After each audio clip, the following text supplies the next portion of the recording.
Você faz a apresentação? Faço. Vou apresentar o Vinícius. O Vinícius está aí como Taiwane, mas é o Vinícius, tá? É que a gente entra na minha conta. Então, hoje é o Vini que vai falar com vocês. Ele vai falar sobre... A gente falou sobre hipertensão, mas ele vai falar sobre a pressão arterial, né? E dentro deles, a hipertensão arterial. Aí ele vai explicar melhor para vocês. Espero que vocês gostem, tá? Nós estamos aqui na retaguarda, escondidinho aqui, sem microfone, sem câmera, mas estamos aí, quem tiver alguma dúvida. Dona Eva, se a senhora não conseguiu, depois a gente pode tentar de novo, tá? A gente manda o passo a passo de novo. E aí o seu, acho que foi o Vitor que perguntou quem que já vacinou. São notícias boas, né? Quando vocês vacinarem, compartilhem com a gente lá no grupo, que a gente fica muito feliz de ver que está todo mundo vacinando. Vou vacinar amanhã. Ai, que maravilha! Acho que antes de passar a palavra ao Vini, também acho que é bom esclarecer, o Vini é nosso bolsista, né, no projeto, mas ele é aluno da medicina. Então, o Vini quer trabalhar com a parte de geriatria, e foi numa conversa nossa em sala de aula que surgiu o interesse dele, ele veio para o projeto, ele participa bastante, então ele é uma pessoa extremamente capacitada para falar desse assunto. Sintam-se à vontade de fazer milhões de perguntas. Hoje nós faremos a prova com ele, tá? Vini, vai firme aí. Então, não preciso me apresentar muito, né? Eu já estou aqui com vocês faz um tempo, mas como a professora Simone falou, eu faço medicina na Federal, para quem ainda não sabe, acho que todo mundo já sabe, né? E eu quero seguir carreira de geriatra, como gosto muito de trabalhar com o público idoso. Para o pessoal de Curitiba, eu já dei essa aula, mas faz muito, muito tempo, foi em agosto de 2019, né? Foi com a turma de vocês mesmos. E aí foi por causa dessa aula, né, porque a professora Simone comentou sobre esse projeto em sala de aula. A professora Simone foi minha professora durante o terceiro período, que eu conheci a UAN, e eu gosto muito de cardiologia também, né, apesar de eu querer ser geriatra, eu gosto muito da parte de coração, e acho pressão arterial uma coisa muito importante de se falar, né. A maioria de vocês provavelmente tomam remédios para pressão, e eu sei que é um tema que gera muita dúvida, então na época eu resolvi falar sobre isso, foi boa aula, e aí a professora Simone sugeriu de resgatar essa aula, para quem já assistiu, relembrar, e para os queridos de Palotina que ainda não assistiram, poderem assistir a primeira vez, né? Então vamos falar um pouquinho sobre pressão arterial. Então, quando a gente pensa nessa palavra, né, pressão, né, algumas coisas podem vir à cabeça de vocês, né? Talvez, por eu ter falado que eu vou ser médico, a primeira coisa que vocês podem ter pensado pode ser essa imagem aqui, né? Alguém medindo a pressão de, né, um médico, um enfermeiro, alguém ali com jaleco branco, medindo a pressão de alguém, né? Ou talvez vocês tenham pensado nisso aqui também, né? Alguns de vocês usam esses dispositivos automáticos, mas aqui eu já vou começar dando uma pequena bronca, que os professores falam que esse daqui não é bom. O dispositivo de pressão que vai no punho, ele não é muito ideal, ele tem muitas falhas, então se for para ter um automático, se você ainda não tem e pretende comprar um dia, eu aconselho você comprar um desse, que ele também é automático, só que você põe no braço, né? Fini, desculpe interromper, os teus slides não estão passando, a gente está só no primeiro. Deu o mesmo problema lá, peraí. Isso. Deu o mesmo problema quando eu fiz a apresentar ficou só no primeiro. Vez, exato, a mesma coisinha, tenta arrumar então, da mesma vamos forma. Voltar lá. Então, de novo, acho que agora passou, né? Vamos no que está escrito pressão, só está escrito pressão. Agora passou. Aqui? Isso, passou. Ok. Então, de novo, né, a gente pode pensar nisso daqui, então alguém com um jaleco branco, tirando a pressão, né, de uma outra pessoa. Alguns de vocês têm esse dispositivo aqui, né, que põe automático na mão e mede a pressão, mas como eu havia dito, né, não é o ideal, ele acaba tendo muitos erros. Então, se for para vocês adquirirem, vocês podem adquirir um desse aqui, ó, que ele é no braço, mas é automático, esse aqui é de qualidade.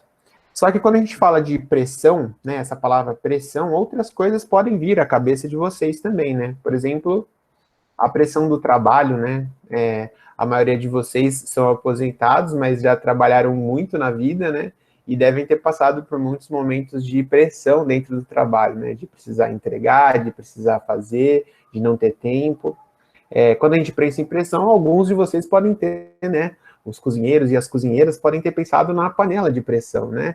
Que é algo que também vem com essa palavra, pressão, né? Alguns de vocês podem ter pensado na pressão da vida, né? De pagar as contas, a pressão das responsabilidades, né? Essa pressão.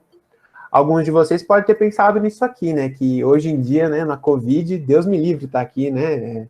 É impensável hoje em dia, mas isso aqui é pressão também, né? Tá todo mundo ali meio pressionado, meio apertado ali, né? Então, alguns de vocês podem ter pensado nesse tipo de pressão. E alguns também, infelizmente, podem ter pensado na pressão da solidão, né? Na pressão de estar sozinho, na pressão de envelhecer, que não é fácil, nesse tipo de pressão. Então, veja que a pressão, né? Esse nome pressão, ele traz muita coisa, né? Muita coisa diferente, né? A gente falou de panela de pressão arterial, da pressão da solidão, né? E o que todas essas coisas elas remetem para a gente? Esse aperto, né? Essa angústia, essa pressão, essa coisa que aperta, né? Então, qual que é dessa tal de pressão, né? Quando um médico fala sobre a pressão de vocês, o que ele está realmente querendo dizer, né? Então, eu acho que é uma analogia fácil para quem não é da área da saúde, né? É pensar no nosso corpo como uma casa, né? Então, cada casa aí nessa imagem, ela é diferente, porque nós somos todos diferentes, né? Uns são homens, outros são mulheres, uns têm cabelo curto, outros têm cabelo longo, uns têm o cabelo preto, outro tem cabelo branco, outro loiro. Então, as casas são diferentes. Só que todas as casas têm coisas em comum, né? Toda casa tem uma porta, toda casa tem janela, toda casa tem telhado. E as casas são divididas em cômodos, né? Então, as casas têm um escritório, tem uma cozinha, tem um banheiro, tem uma sala de estar.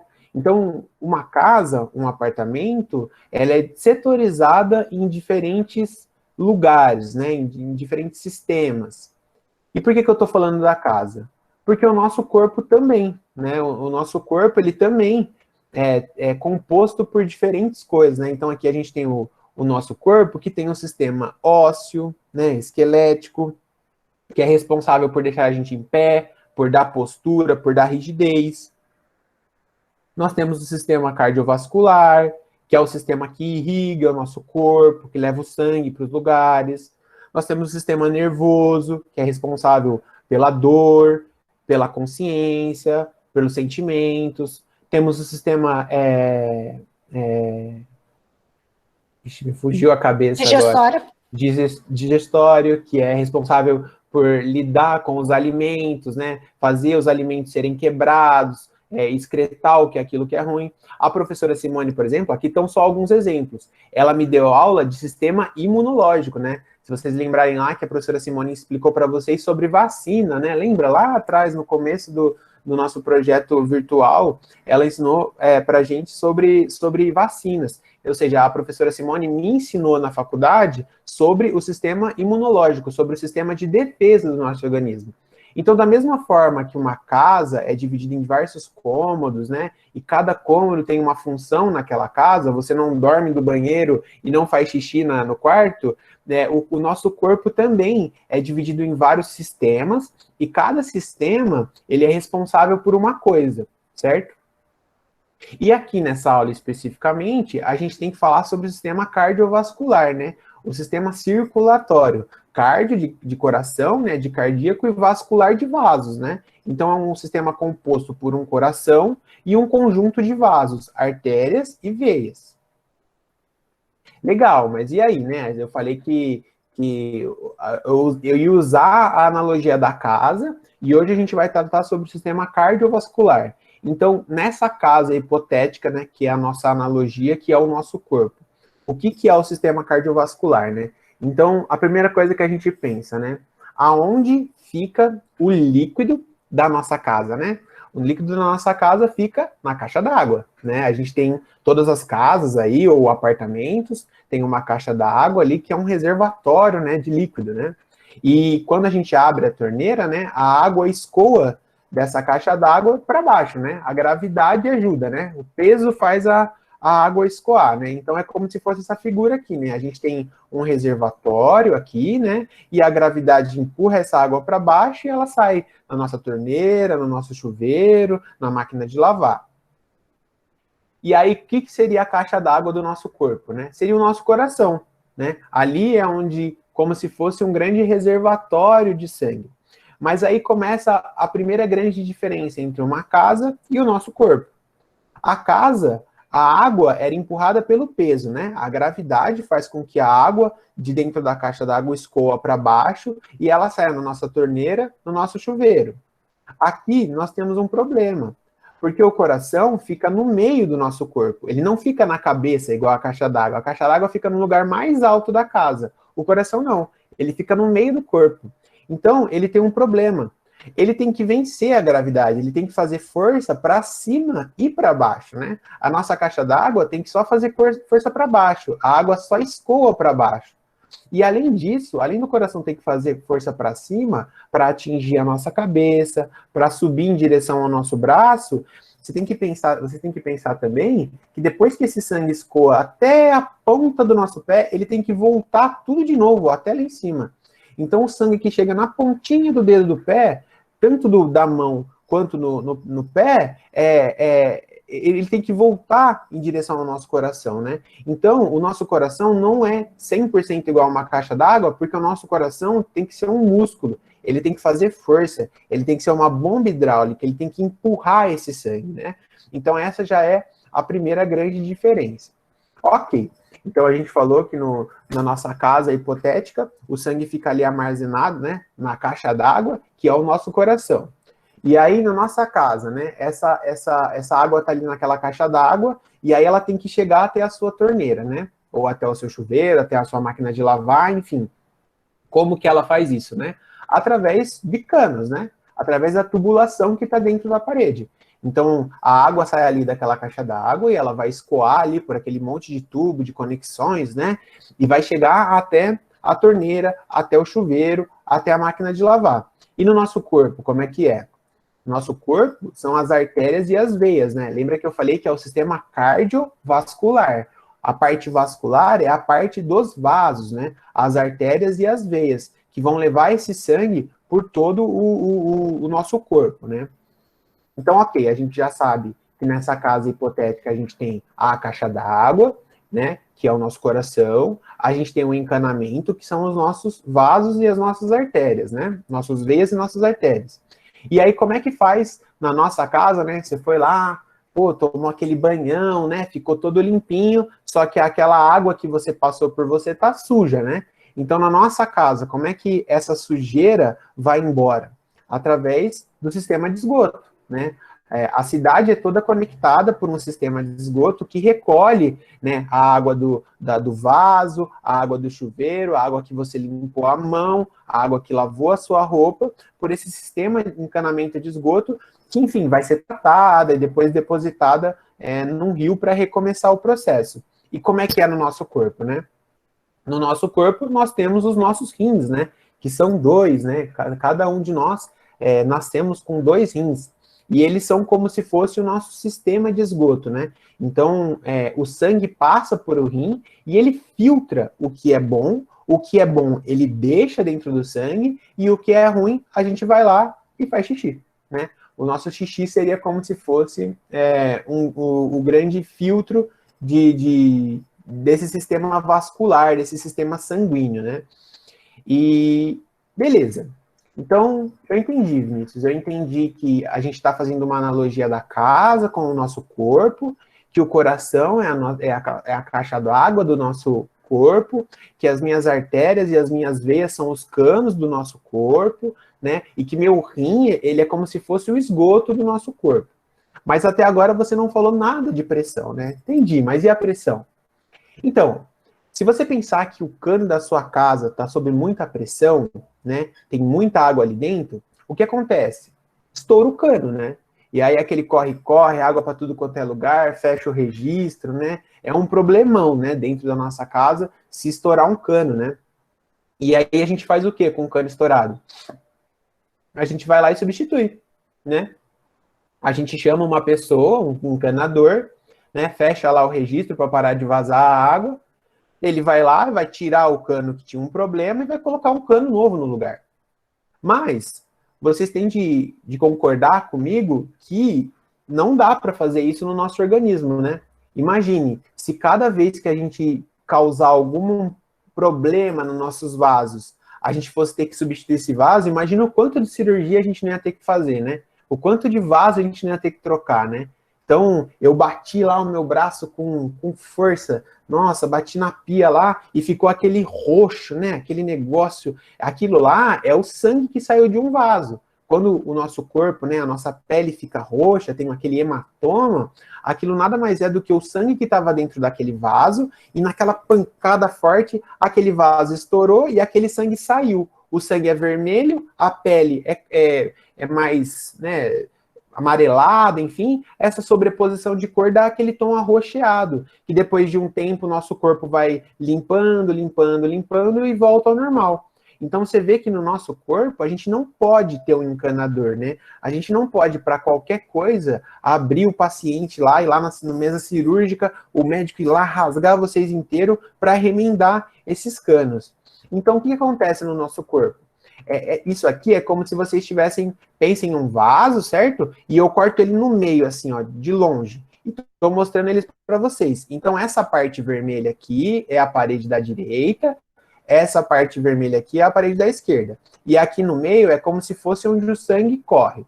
Então, pensem que essas setas aqui que eu estou mostrando para vocês, é como se fosse a pressão dentro desse vaso, né? Então, a pressão está empurrando o vaso para os dois lados, está fazendo aquela parede tensionar, aquela parede ficar tensa, vai começar a machucar. É como se pensem, vocês estivessem parado, uma pessoa pega no braço direito de vocês e puxa, e a outra pessoa pega no braço esquerdo de vocês e puxa, com força. Vai machucar, né? É aquele puxão, aquela pressão em vocês. Ou ao contrário, ao invés de puxar, essas pessoas empurram, né? Uma pessoa empurra vocês para a esquerda, uma pessoa empurra vocês para a direita. Pressiona vocês, machuca. É a mesma coisa que acontece no vaso. Por uma série de motivos que são bem complexos, assim, o vaso começa a ser pressionado, né? O sangue, o coração faz força demais e esse vaso começa a sentir essa pressão. E aí, qual que é a solução que o nosso organismo encontrou? Porque, afinal, se não dá para trocar o vaso, se não dá para, a cada vez que eu machucar um vaso, eu ir lá e remendar aquilo lá numa cirurgia, o que o nosso corpo faz é como se fosse um reboco, né? A gente causa alguns problemas ali e o nosso corpo vem e passa como se fosse uma argamassa, né? A gente vai ali e cobre aquele lugar. Então, se a gente machucou um pedaço daquela veia ou daquela artéria, se aquele vaso foi lesionado por conta daquela pressão, o que o nosso corpo faz é como se ele passasse uma argamassa em cima da ferida. Só que vejam o problema. Aqui eu estou mostrando o vaso de outra perspectiva. Aquela eu tinha cortado de comprido. Agora eu estou cortando como se fosse cortando um cano e mostrando eles assim para vocês. Não sei se vocês estão vendo, mas é como se fosse essa essa garrafa d'água, eu cortasse ela nessa direção e fizesse assim, ó. Eu estou mostrando eles, o sangue está passando para dentro da tela, assim. Então veja o que está acontecendo aqui nesse vaso. Vamos supor que esse vaso seja, né, o vaso do Vinícius, né? E aí começa a sofrer muita pressão. Aí o meu corpo vai lá e tenta proteger esse vaso. E aí eu passo uma camada de argamassa nesse vaso. Só que aí eu não resolvo o problema da pressão. A minha pressão continua alta. Dentro do meu corpo, o meu coração está fazendo muita força e eu estou pressionando muito esse vaso. E aí eu passo mais uma camada de argamassa. E aí eu continuo não resolvendo a pressão. O meu corpo vai lá e passa mais uma camada de argamassa. E conforme vai passando o tempo, eu vou aumentando, passando mais argamassa. Então veja, quanto mais eu arrumo esse vaso, quanto mais argamassa eu passo nesse vaso, menor o espaço dentro do vaso, né? Vou passar de novo para vocês verem aqui. Olha o espação que tinha no começo dentro, né? Eu tinha um grande espaço dentro do meu vaso. conforme eu fui passando essa argamassa, conforme eu fui corrigindo esse problema que era gerado, o meu espaço foi diminuindo. Quanto menor o espaço, maior a pressão, né? Pensem em você lá molhando as plantas numa mangueira. Se você apertar a boca da mangueira, você aumenta a pressão, né? Você diminui o espaço que tem dentro da mangueira e o meu jato vai mais longe, ele sai com mais força. Então, conforme eu arrumo, eu diminuo o espaço dentro desse vaso, e conforme eu diminuo o espaço dentro desse vaso, eu aumento a pressão no vaso. Se eu aumento a pressão no vaso, eu causo mais dano, né? Então, eu arrumei, diminui o espaço, aumentou a pressão. Aumentou a pressão, eu causo mais dano. E se eu causo mais dano, eu preciso arrumar. Então, veja que a gente entra num ciclo vicioso. Eu arrumo, diminui o espaço, aumenta a pressão. Aumenta a pressão, causa mais dano. Causa mais dano, eu arrumo. Eu arrumo, diminui o espaço, aumenta a pressão. Aumenta a pressão, causa mais dano, eu arrumo. É um ciclo vicioso. E onde esse ciclo vai parar?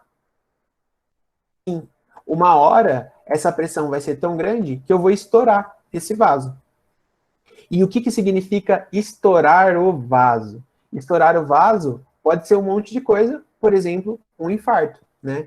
Quando vocês falam assim, quando vocês ouvem alguém falar assim, nossa, fulano era tão novo e infartou. Foi isso que aconteceu, né? Dentro do coração daquele indivíduo, algum daqueles vasos estourou. Mas, por exemplo, um acidente vascular cerebral, né? Esse nome bonito que a gente chama, que é o AVC, é a mesma coisa. Um cano dentro do seu cérebro estourou. E esse cano pode estourar não só no coração, não só no cérebro, mas em qualquer outro lugar, né? Então, você vê que é um problema que a gente pensa sempre no coração, mas ele pode acontecer em um monte de lugar. E isso pode ter um monte de repercussão, dependendo de onde, de qual vaso que foi afetado. Se for um vaso muito importante, pode nem dar tempo de socorrer, né?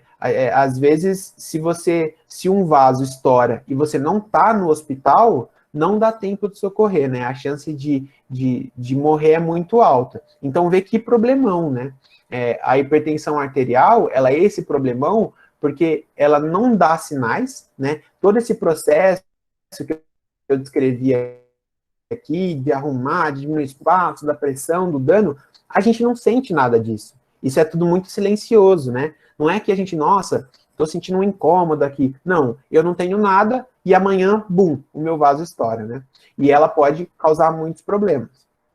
Então, beleza, Vinícius, eu entendi toda a analogia da casa, né, que você fez, eu entendi o que cada componente do nosso sistema cardiovascular significa dentro dessa casa, eu entendi qual que é o problema da pressão, só que quando eu chego no médico, ele vai lá, mede a minha pressão e ele fala, tá 12/8, tá 11/7, tá 13/11. Então, eu sinto que às vezes tem-se essa dúvida, né? O que é bom, o que é ruim. Então, vamos falar um pouco sobre valores, né? Então, lembrem, lá no começo, quando eu estava fazendo a analogia da caixa d'água com o coração, eu falei para vocês o seguinte, que o coração, ele é um músculo, ele é uma bomba, ele tem que fazer força, porque ele tem que vencer a gravidade, ele tem que empurrar o sangue tanto para cima quanto para baixo, e ele tem que empurrar o sangue suficiente para ele chegar na ponta do dedo da mão, na ponta do dedo do pé e voltar para o coração. Então, ele está fazendo força, certo? E, então, o que é esse número, né? O que é o 12/8, o 14/10, o 11/9, né? Que a gente ouve muito falar. Bem, um dia os médicos, né? Não só os médicos, né? Os cientistas, digamos assim, porque isso é muito antigo, tiveram que falar, poxa, a gente precisa saber, a gente precisa estabelecer como a gente vai medir essa força que esse coração faz, essa força que esse líquido tem, né? Por quê? Porque eu tô aqui no Brasil fazendo medicina, né? E tem algum estudante lá na China, e outro lá na Austrália também fazendo medicina, e outro lá no Reino Unido. E quando a gente está falando, a gente tem que se comunicar, né? A ciência tem que se entender independente da língua, independente da origem. Então, as pessoas criam padrões, né? A gente tem que criar padrões. Então, o que é esse número? pense de novo lá, né, na mangueira, né? Então eu estou aguando lá as minhas belas plantas no meu jardim nessa tarde ensolarada e eu quero que a água vá mais longe. Eu aperto, certo? Eu diminuo o espaço da mangueira, a minha água esguicha mais longe, né? Como nesse cano aqui, né? Alta pressão, eu estou empurrando a água lá longe. Então, o que que é esses números, né? É como se a gente estivesse pegando uma mangueira e apontando para cima. Quanto mais alto o líquido, que aqui no caso do nosso corpo o sangue é, maior o número. Então, esse número, esse 12, esse 11, a gente chama de coluna, né? É o quão alto esse sangue, né? Esse líquido consegue ir se a gente estiver apontando essa mangueira para cima, né? Então, os números nada mais do que são isso. Quanto maior o número, quer dizer que mais alto vai o líquido. Peraí, mas se o líquido está indo mais alto, né? Se eu estou apontando para cima e o líquido está indo mais alto, quer dizer que meu coração está fazendo mais força, né? Quer dizer que meu coração está bombeando mais esse sangue. Por isso que quanto maior o número, maior a pressão. Quer dizer que eu faço mais força, o meu líquido sobe mais.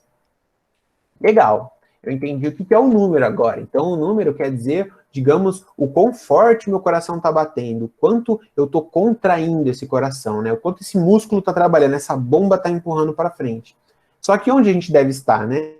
Ah, Vinícius, nós somos, né, idosos, né? Onde a gente tem que estar? Porque imagino eu que uma criança e um idoso não tenha que estar no mesmo lugar, né? É verdade. Né? Nós estamos falando que falar que uma criança de 1 ano, né? Falar que eu, que esse ano faço 28, falar que a professora Simone, falar que um senhorzinho de 90 anos, né?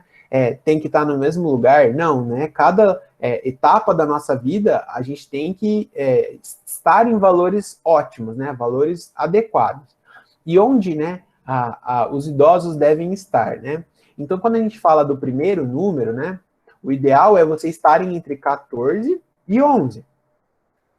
E quando a gente fala do segundo número, o ideal é a gente estar entre 9 e 7. Né? Esses são os valores que as diretrizes, né, que quem estuda o assunto fala, olha, os idosos têm que estar com um valor abaixo de 14 por 9, né? Só que o que a gente tem que prestar mais atenção, além essa faixa, é que a gente deve evitar os extremos.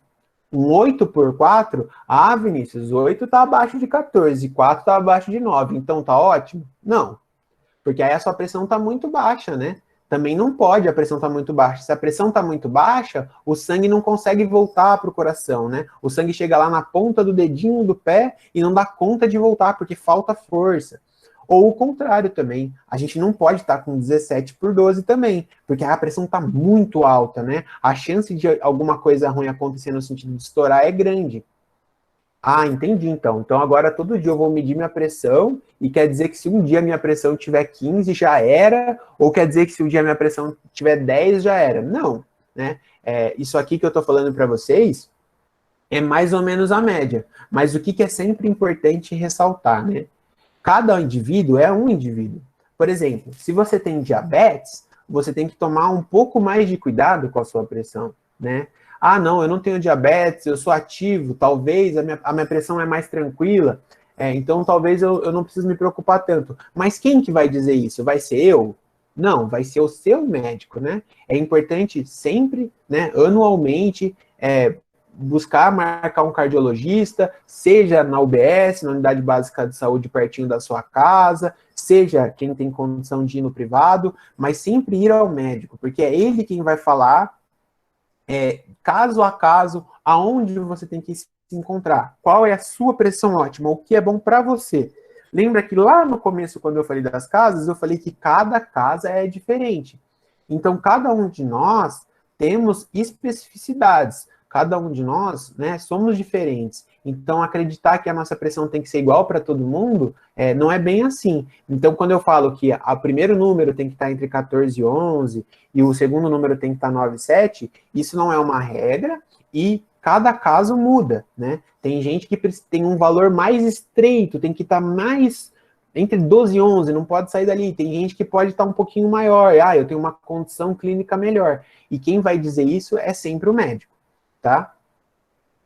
Beleza, Vinícius, eu entendi tudo, entendi a analogia do sistema cardiovascular com a casa, eu entendi como que faz o que a pressão causa nos nossos vasos, eu entendi qual que é o problema de estourar, eu entendi qual que é o número, mas o que que eu, né, eu indivíduo, posso fazer para evitar? Então, muita atenção, que essa eu acho que é a parte mais importante de toda essa apresentação, porque não adianta nada a gente aprender tudo sobre hipertensão, né? E a gente ser capaz de explicar para todo mundo, nossa, eu tive uma aula com o monitor mais bonito da UAN e eu aprendi tudo sobre pressão e agora eu sei explicar, mas não sei como evitar, né? Então, a primeira coisa é a alimentação, né? A gente tem que sempre buscar se alimentar com qualidade, né? Então, comer sempre muita fruta, muita verdura, muito legumes. Por quê? Porque esses alimentos, né, uma dieta balanceada e diversa, traz um monte de vitamina, um monte de nutrientes de qualidade que ajuda a parede dos vasos, né? Ele ajuda a tonificar a parede dos vasos. Além disso, no que tange à alimentação, é evitar o sal. O sal aumenta a pressão. Então, quem ingere muito sal acaba tendo uma pressão arterial elevada. Então, o sal é inimigo da pressão. Nós temos que sempre diminuir a quantidade de sal que a gente ingere. Então, sempre comer bastante verdura, legume, vegetal, para conseguir bastante nutriente, bastante vitamina que fortaleçam nossos vasos, que fortaleçam o nosso organismo e evitar o sal. Para quê? Para evitar que eu rompa esses canos, né? O sal em excesso aumenta a pressão vai fazer romper esses canos dentro do nosso organismo. Segundo ponto importante, o peso, né? Existe hoje uma grande discussão sobre o peso, né? O peso ideal, enfim, mas por que manter o peso, manter o peso em equilíbrio com o corpo, né? Não ter excesso de peso é importante. Pensem assim, uma pessoa que é muito pesada, ela tem muito mais lugar para levar sangue, né? Eu tenho que levar sangue em um monte de lugar, quando eu comparo a uma pessoa que tem um peso mais ideal, uma pessoa mais magrinha. Então, quanto mais lugar para levar sangue, mais força o meu coração tem que fazer, concorda? Se o meu coração tem que fazer mais força para levar esse sangue para mais lugares, maior a pressão. Se maior a pressão, maior a chance de tudo que eu descrevi nessa apresentação acontecer. E para isso, é importante também manter hábitos de exercícios físicos, né? Sempre que puder caminhar, né? Nós estamos num período já há 1 ano, né? Já fez 1 ano de quarentena, onde é muito difícil exercitar, a gente não pode ficar saindo de casa, mas sempre que puder dentro de casa, fazer algum exercício, né? Caminhar, mesmo que for dentro de casa. Ah, mas caminhar dentro de casa vale? Vale sim. Tem que tentar se mover um pouco. Por quê? Porque da mesma forma que aquele cara lá vai lá na academia e faz um monte de exercício e o braço dele fica bem fartão, quando a gente caminha, quando a gente faz exercícios, os nossos vasos, as nossas veias, as nossas artérias, elas também têm músculo. E esses músculos também ficam fortões quando a gente faz exercício. Então, uma artéria e uma veia bem fartona diminui a chance de acontecer algum problema como ela romper, né? Se ela é bem forte, ela segura mais a pressão, ela é capaz de aguentar mais a pressão. Então, ela vai ser mais difícil dela estourar. Lembrando, só que aí tem que sempre tomar cuidado com vocês, né? Porque aí eu falo para vocês assim, tem que fazer exercício. Aí, por que eu coloquei esse slide aqui? Porque a gente estava lá em agosto de 2019, aí eu pensei assim, eu vou dar aula para eles hoje, e amanhã vai todo mundo colocar um tênis, uma bermuda e uma camiseta e vai querer andar 30 quilômetros. Também não é para tanto, né? Lembrar que vocês estão numa idade delicada, vocês precisam sempre ser acompanhados, né? Tem sempre alguém olhando por vocês, né? Por exemplo, eu vou dedicar a minha vida a cuidar exclusivamente de vocês, olha que chique, né? Então, é importante, antes de eu colocar um tênis e sair aí igual um louco, andando, fazendo um monte de coisa, porque o Vinícius falou que é importante fazer exercício e manter o peso, consultar o seu médico, né? Para ele te dar um atestado, para ele fazer um exame físico, ver o quanto você pode caminhar. Às vezes, você tem que fazer uma coisa escalonada, né? Começa devagar, então eu dou uma volta no quarteirão, daqui um mês eu dou 2, né? Vou todo dia dou uma volta. No mês seguinte, todo dia dou 2 voltas. Uma coisa mais progressiva. E quem vai te dizer isso, se você pode ou não, e como você deve começar o seu hábito de exercício físico, é o médico. Além disso, né, eu sempre tento reforçar aqui, né, que o médico também não é o único profissional da saúde, né? Nós temos aqui, por exemplo, a Taiwane, a nossa querida terapeuta ocupacional, né? O mundo da saúde não é feito só por médicos, né?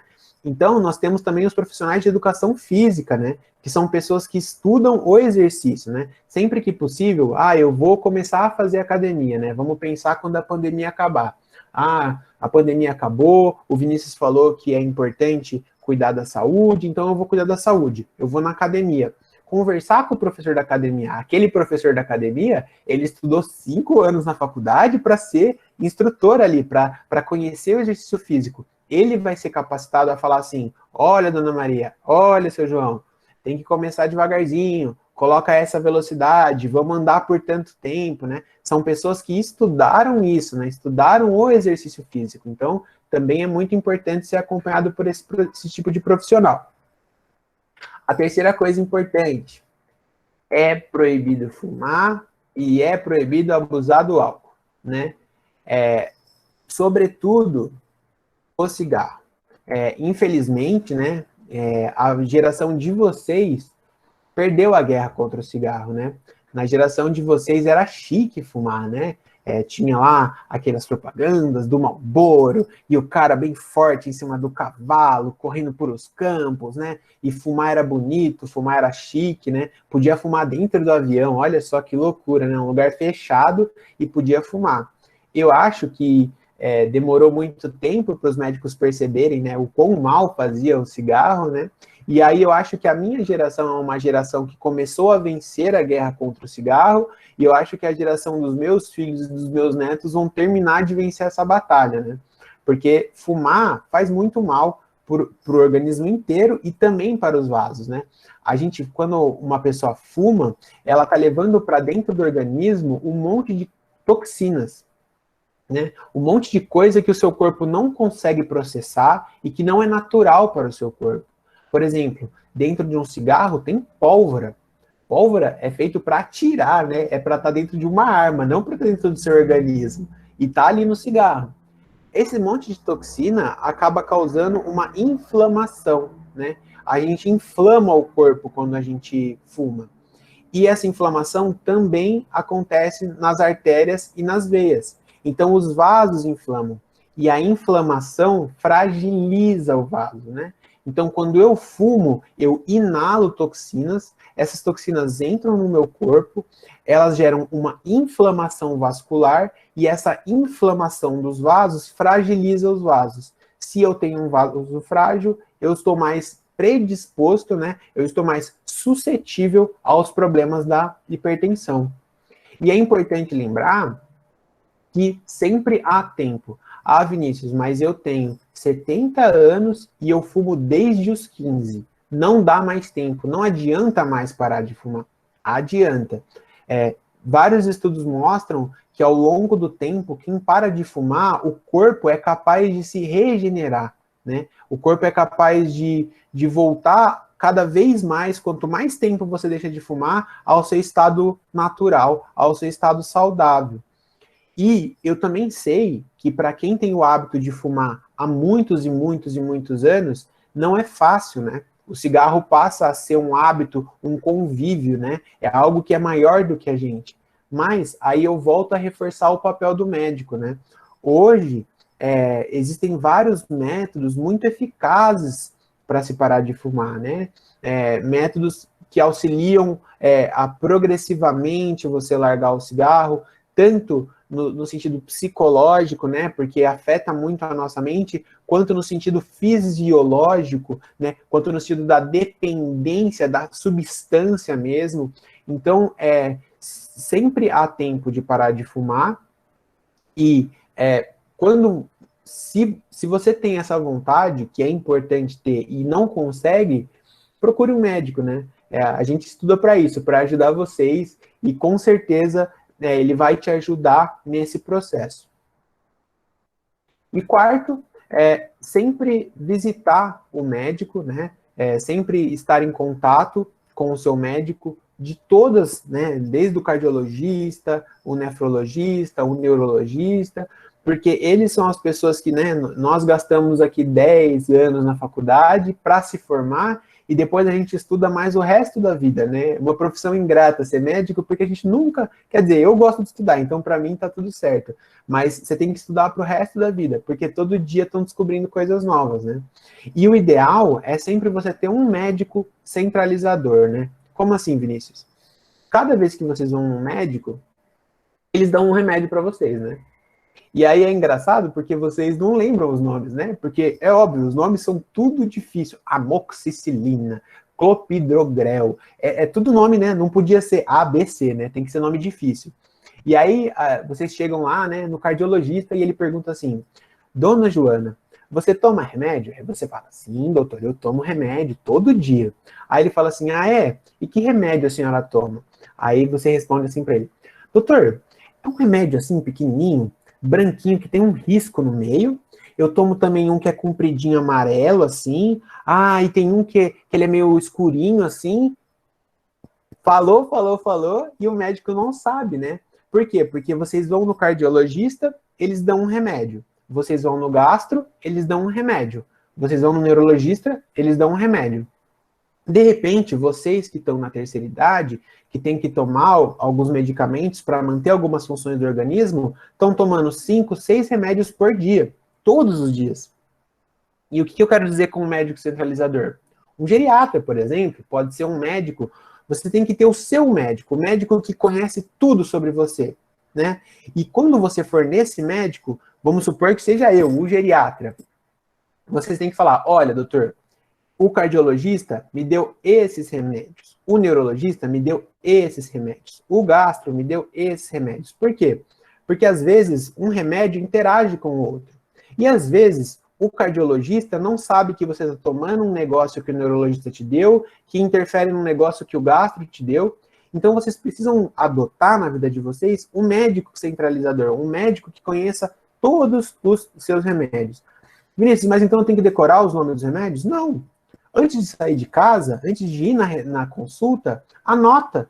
Pega a caixinha e escreve do lado. Ah, dá muito trabalho. Corta a caixinha. Corta aquela caixinha que acabou os medicamentos, corta o nome do remédio e leva todos os nomezinhos para o médico, né? Para vocês saber, para o médico saber como orientar para vocês. Às vezes vocês estão tomando 2 remédios que fazem a mesma coisa, não precisa. Ou às vezes o contrário, não está tomando um remédio que precisa. E mais importante que eu ter essa organização de todos os remédios, levar tudo isso para o médico, é me organizar quanto eu, né? Se eu tenho que tomar 5 remédios por dia, eu tenho que me organizar. Eu tenho que saber qual eu já tomei e qual eu ainda não tomei. E para isso são diversas estratégias. Eu posso fazer uma tirinha, eu posso criar uma tabela. Aqui eu trouxe uma foto de um organizador de remédios, que vocês colocam quais remédios vocês têm que tomar de manhã, quais à tarde, quais à noite, quais antes de dormir. E você veja que são 7 cores para os 7 dias da semana. Só que presta atenção, não pode tirar o remédio da cartela e colocar ele aí dentro. Porque às vezes o remédio fora da cartela, ele perde a validade, ele perde a potência dele. Então o que a gente faz? A gente corta o remédio dentro da cartelinha, ainda sem quebrar ele, sem tirar ele da cartela, a gente corta ele e coloca ele nas caixinhas. Então, vocês têm que criar, ou por exemplo, eu lembro que quando eu dei essa aula ao vivo para vocês lá em 2019, alguém falou para mim assim na aula, ah, Vinícius, eu faço o seguinte, de manhã eu tenho que tomar meus remédios, eu coloco do lado esquerdo todos os remédios que eu tenho que tomar, aí eu tomo e ponho do lado direito, tomo e ponho do lado direito, então eu sei que os da direita eu já tomei, os da esquerda eu ainda tenho que tomar, então vocês têm que criar estratégias para tomar o remédio de forma adequada. E outra coisa, lembrar que o remédio é para você. Lembra lá, a casa é diferente, cada um é um. Não adianta lá, a vizinha vem e fala assim, ah, dona Carla, eu tô tomando um remédio aqui que meu médico me passou, eu vou dar uma cartela aqui para você tomar também, toma que eu tô super bem. Não faça isso. Não seja nem a vizinha que dá o remédio e nem a vizinha que aceita, porque o remédio é seu. O médico fez receitou aquele remédio para você, na quantidade correta. O remédio é seu. Não fiquem trocando as figurinhas aí, trocando de remédio, como se fosse o álbum de figurinha da Copa, tá? E mais importante que isso tudo, né?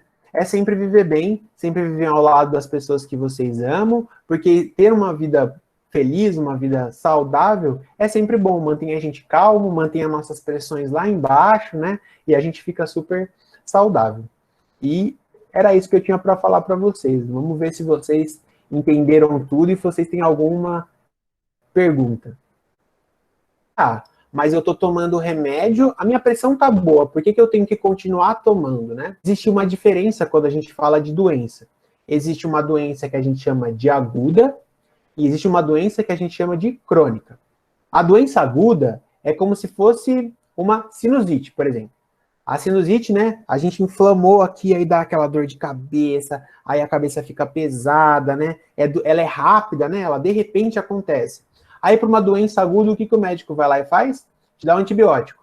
Você vai lá, toma um antibiótico 7 dias, mata aquele monte de bactéria que te infectou lá o seu trato respiratório, pronto. Você está curado, certo? Então, doenças agudas, né, não são todas, mas digamos assim, esse tipo de doença, né, uma doença que algo te infecta, ela tem cura.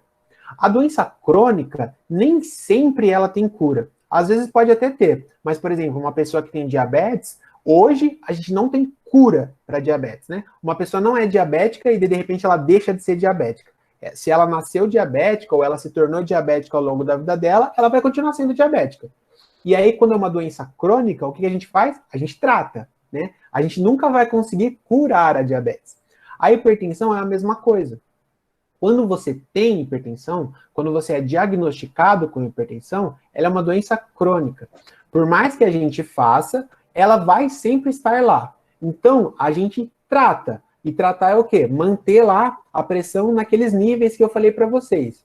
Então, quando eu tomo remédio, eu mantenho a pressão naquele nível, né? Eu estou controlado, eu não estou curado, eu estou controlado, né? A minha doença crônica está controlada.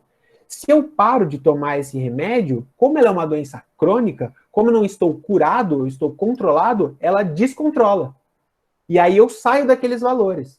Então, não é igual quando eu tomo um antibiótico, que eu curo a minha pneumonia, que eu curo a minha sinusite. Ela é uma doença crônica. Então, dado que você tem hipertensão, dado que um profissional, um médico, te deu o remédio para você tomar, infelizmente, você vai ter que tomar aquilo para o resto da vida. Porque ela é uma doença que não tem cura, ela tem tratamento. A gente controla ela, a gente não cura ela.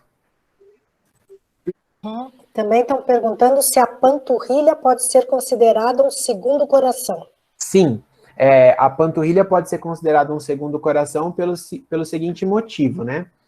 Quando a gente é jovem, né, as nossas veias, elas têm todo um sistema para ajudar o sangue a voltar, né? Porque pensa lá, o sangue está vindo lá do seu pé, igual eu falei, para cima, com a pressão.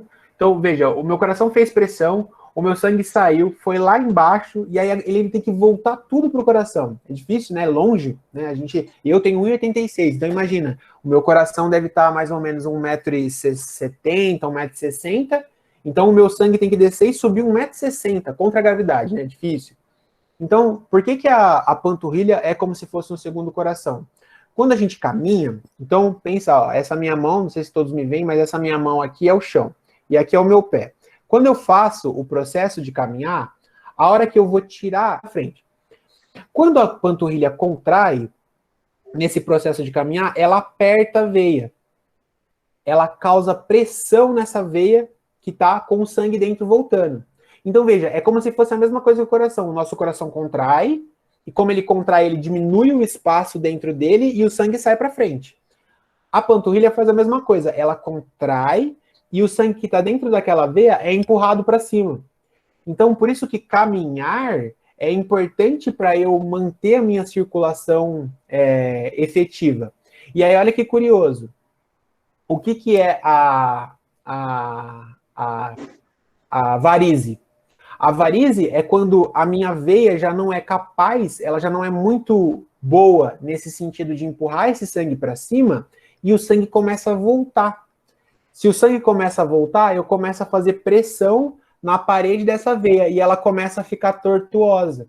Então vocês podem ver que a varize, ela é escura, azulada e toda tortuosa, porque o sangue não é mais, ele não está mais indo para cima, ele vai para cima e volta, vai para cima e volta. E essa volta vai empurrando essa varize para o lado, vai causando pressão. Então essa veia vai ficando toda tortuosa. E uma veia com varizes, ela é uma veia que, digamos assim, ela não tem mais utilidade anatômica, ela não funciona mais. Por isso que quando a gente vai lá no médico vascular com varize, ele tira, porque ela já não tem muita função ali. Então, sim, quando eu caminho, a minha panturrilha funciona como um segundo coração, digamos assim. Ela é importante para impulsionar esse sangue para cima. Mas veja que é quando eu caminho, por isso que é importante caminhar, né? Se eu tenho lá minha panturrilha lá e eu tô lá deitadão, não tô fazendo nada, ela não tá contraindo. Se ela não tá contraindo, ela não tá ajudando o sangue a voltar. Então, sim, é verdade. A panturrilha é como se fosse um grande segundo coração nosso, importante para empurrar esse sangue lá do pé para cima. Tem mais uma aqui perguntando o seguinte, que se a pressão baixa é mais perigosa do que a pressão alta. É difícil falar o que é mais perigoso, né? Porque, como eu disse para vocês, cada pessoa tem um corpo muito específico, problemas muito específicos. Então, veja, qual que é o problema da pressão baixa? O primeiro problema da pressão baixa é não chegar sangue no cérebro, né? O cérebro ele é muito egoísta, assim, a gente gasta muita energia para manter o cérebro vivo. E a gente precisa que o sangue chegue lá. Quando a minha pressão baixa, por que dá tontura? Porque para de chegar sangue no cérebro. E o nosso cérebro, o nosso corpo, olha como é mágico, né? Pensa, o coração está aqui no peito. É difícil o sangue chegar até o cérebro, né? Ele tem que fazer força. Se para de chegar sangue no cérebro, o que o nosso corpo entende? Eu tô com algum problema e eu preciso garantir que o sangue chegue nesse cérebro. E aí a gente desmaia. Por que a gente desmaia? Porque a hora que a gente deita, o sangue e o coração, o cérebro e o coração ficam na mesma linha. Então o sangue, digamos, esparrama pelo corpo mais fácil, chega mais fácil no cérebro. Só que qual que é o problema de desmaiar? E se eu bater a cabeça no processo? E se eu quebrar alguma coisa no processo? E se eu quebrar uma bacia? Se eu quebrar um fêmur? Né? Alguns de vocês sofrem com osteoporose. Então uma queda é algo muito perigoso, principalmente para um idoso. Então esse é o maior problema da pressão baixa. Eu não estou perfundindo, que a gente fala, que é levando o sangue para os tecidos e órgãos, e sem sangue os tecidos morrem. Agora, a pressão alta, às vezes a gente tem essa impressão de que ela não é tão perigosa, porque se eu hoje, agora, vamos supor que eu tenho a pressão alta, eu estou aqui dando aula para vocês e estou com uma pressão 17/12. Eu não estou sentindo nada, né? Ela é silenciosa. Só que o problema é que, ao longo do tempo, ela causa um problema grande. E por ela ser silenciosa, ela é um problema. Porque, veja, se você está na banheira da sua casa, você tem a sua pressão baixa, de repente, você cai no chão do banheiro, você concorda que quem te socorrer vai levar você no médico. E aí vão querer saber o que está acontecendo. Nossa, descobrimos aqui que a pressão baixou porque ela está com um problema na válvula, igual o seu Nilo, e vamos ter que trocar, vamos supor. Pode ser esse o problema. Nossa, o coração está com problema de válvula. Agora, olha como é perigosa a pressão alta. Como ela é silenciosa, eu não vou no médico porque eu não sei que eu tô. Entende? Ela continua ali fazendo todo aquele processo, aquele ciclo vicioso, sem eu saber que eu tô com ele. Então, eu acho que não tem essa de é mais perigosa ou menos perigosa. São perigosos diferentes, e nos dois casos elas são muito perigosas, podem levar à morte. Então, tanto a pressão baixa quanto a pressão alta tem que ser muito bem assistida. E aí é importante falar também que o lance do remédio, eu esqueci de tomar o remédio ontem, então hoje eu vou tomar 2. Não pode, tá? O remédio é feito para aquele dia, para aquela dada, que a gente chama, é um nome chique, a gente fala que é posologia, né? Que é o quanto de remédio você vai tomar. Às vezes tomar 2 de um remédio que regula a pressão pode baixar demais a sua pressão, e aí você pode cair, desmaiar, enfim, ter outros problemas. Tem mais uma aqui, Vini, se as artérias não têm válvulas. As artérias, elas não têm válvulas. E aí eu tenho que explicar o que é artéria e o que é veia. Por que a artéria não tem válvula? A artéria é o vaso que sai do coração, né? Existe um mito de que a artéria leva o sangue que tem oxigênio e a veia leva o sangue que não tem oxigênio. Não é assim. A artéria leva sangue que tem oxigênio e que não tem oxigênio. O sangue que sai do coração sai por uma artéria. O sangue que chega ao coração chega por um vaso.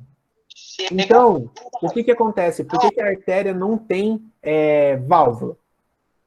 Pensa, se está saindo do coração, o meu coração contraiu. Aquele sangue está com velocidade, ele está com pressão, ele está com força para ir para frente. Então, a válvula vai atrapalhar o sangue. Ela vai ser como se fosse uma barreira. O cara tá ali super, saiu naquela corrida, naquele tiro, ele tá super com gás e aí tem uma barreira na frente. Ele vai esbarrar, vai diminuir a velocidade dele. Então, a válvula vai atrapalhar. Agora, como a veia é o vaso que volta para o coração, quando ele volta para o coração, o sangue já está mais devagar, né? Ele já perdeu pressão, ele já não tem tanta força. Então, a válvula ajuda a empurrar esse sangue para frente. Por isso que a artéria não tem válvula, porque ela sai do coração. Se sai do coração, sai com pressão. Acabou de sair do coração, o coração acabou de fazer força. A veia tem válvula por quê? Porque ela volta para o coração. Todo vaso que chega no coração chama veia. Como chega no coração, faz tempo que o coração empurrou aquele sangue. Então precisa de ajuda. Então a artéria não tem válvula, a veia tem. Temos mais uma aqui. Se o emocional, como a raiva, o ódio, a mágoa, o medo, etc., pode aumentar a pressão arterial? Pode. Quando a gente tem um sistema, nosso cérebro, né? Existem coisas que a gente controla, digamos assim, né? Que a gente chama de consciente. Então, eu, Vinícius, aqui, eu tô segurando a minha garrafa d'água, né? Eu tô sentindo ela aqui, ela é de plástico, eu sei mais ou menos o peso dela, tudo isso tá na minha consciência, né? Eu tô falando para vocês, eu tô ouvindo a minha voz, tudo isso é consciente. Se eu quiser parar de falar, eu paro. É uma coisa consciente. Existe uma parte do nosso cérebro que é inconsciente, né? A gente não tem controle. E é muito bom a gente ter uma parte inconsciente. Imagina se você tivesse que controlar o seu coração, falar assim, agora eu vou bater o coração, agora de novo, agora um pouquinho mais forte, agora um pouquinho mais fraco. Como a gente ia controlar tudo isso? Ah, não, agora eu tenho que fazer o meu suco do meu estômago digerir a carninha que eu comi na hora do almoço. Espera aí, agora eu não posso falar porque eu tô pensando nisso. Tem certas coisas que a gente não ia conseguir controlar, é muita coisa, né? Dentro dessa parte inconsciente, a gente tem dois grandes vias de atuação, que a gente chama de sistema nervoso simpático e sistema nervoso parasimpático, né? E eu sempre brinco que o simpático é a guerra, né? Então, eu ativo o meu sistema simpático quando eu vou à guerra. Então, tá você lá, andando na savana e aparece um leão. Guerra, preciso sobreviver, né? O que o sistema nervoso simpático faz? Ele aumenta a pressão. Pensa, se eu vou brigar com um leão, eu preciso ter força, eu preciso mandar sangue para o meu músculo. Eu não posso ter vontade de fazer xixi. Eu não posso ficar lá, vou digerir a carninha do almoço. Eu tenho que brigar para sobreviver.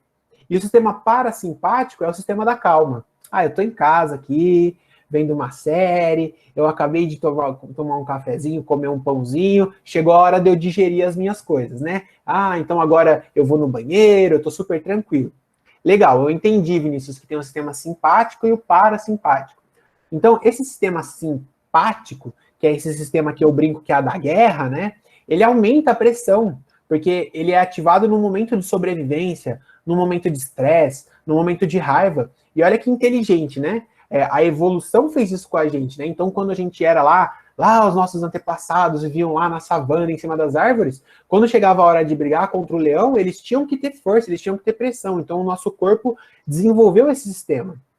Hoje, a gente não tem mais que brigar com o leão na selva, né? Mas aí vem lá, né, a esposa ou o esposo encher o meu saco, né? Eu tô lá tranquilo, né, sossegado, e aí vem me falar um monte, aí vem meu filho me falar um monte, né? Aí vem a Covid para me encher o saco e me deixa estressado.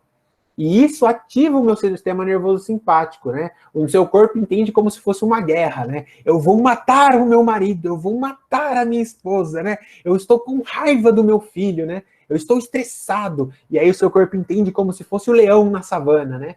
Então, ele vai lá e ativa o sistema nervoso simpático. E veja que eu falei lá no começo que é inconsciente. Eu não tenho muito como falar, agora eu não vou ativar meu sistema nervoso simpático. Seu filho vai falando na sua orelha e você vai ficando pé da vida e eu ativo aquilo nem que eu não queira. Então, por que o estresse, a raiva, né? Você discutir com alguém, às vezes acontece muito, né? A pessoa tem lá todo aquele problema que eu descrevi arterial e aí brigou com a mulher e aí teve um infarto. Exatamente por isso, porque quando eu estresso, quando eu fico nervoso, eu ativo esse sistema nervoso simpático de forma inconsciente e isso aumenta a pressão. Por isso que o meu último slide lá era um casal olhando uma praia, bem tranquilo, né? Quanto mais a gente puder viver uma vida tranquila, quanto menos a gente se estressar, melhor pra gente, né? A gente vai ativar menos esse sistema nervoso simpático e vai diminuir a nossa pressão. Então, com certeza, manter a calma, não ter raiva, né? Não ficar ansioso, né? A gente tem que trabalhar muito a nossa mente para conseguir lidar com isso, né? Então, eu não vou ficar ansioso com a Covid, porque eu não posso fazer nada, né? Então, você não ficar ansioso com as coisas que não precisam, manter a calma, com certeza isso ajuda a pressão não aumentar.